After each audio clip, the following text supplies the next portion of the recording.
High বন্ধুরা, কেমন আছো? আমি আজ বানাবো মটর ডালে ইঁচড় দিয়ে তরকারি। আমি মটর ডালটাকে 1 ঘন্টা ভিজিয়ে রেখেছি। ভিজিয়ে আমি লঙ্কা, আদা বাটা, জিরে দিয়ে আমি ভালো করে এটাকে পেস্ট করে নিয়েছি। দেখুন, একটু সামান্য নুন দিয়ে আমি মিষ্টি দিয়ে পেস্ট করেছি টেস্টটা হওয়ার জন্যে। আমি এক এক করে ভেজে নিচ্ছি। এই ভাজাটা সন্ধে সময় চায়ের সাথে দারুণ লাগে খেতে, অসাধারণ খেতে লাগে। ডালের বড়াটা অনেকে খুব পছন্দ করে।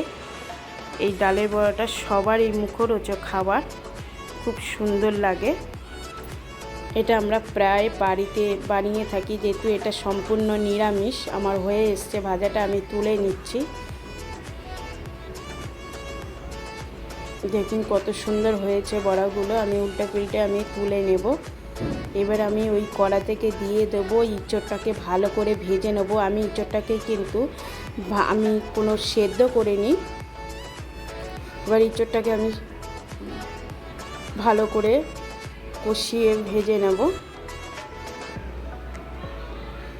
দিয়ে দিলাম গোটা গরম মশলা, জিরে, তেজপাতা দিয়ে, শুকনো লঙ্কা দিয়ে আমি ফোড়ন দিয়েছি।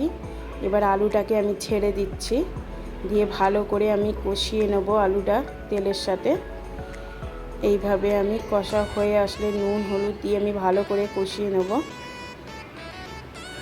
দেখুন একটু ভাজা ভাজা হয়ে আসলে আমি আদা বাটা, জিরে বাটা, যেহেতু শিলে আমি বেটেছি, আপনারা মিক্সিতেও বেটে দিতে পারেন।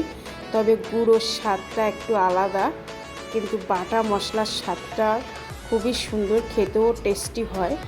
দিয়ে দিলাম ইঁচড়টাকে দিয়ে আমি ভালো করে কষিয়ে নিচ্ছি। এইভাবে আমি গরম জল দিয়ে দেবো।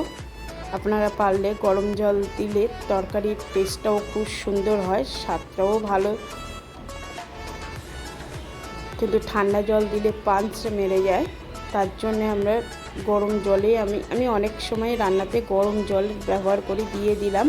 এবার ডালের বড়াগুলো দিয়ে কেমন হয়েছে বন্ধুরা কমেন্ট শেয়ার করে জানাবেন। ভালো থাকবেন, সুস্থ থাকবেন। টাটা বন্ধুরা।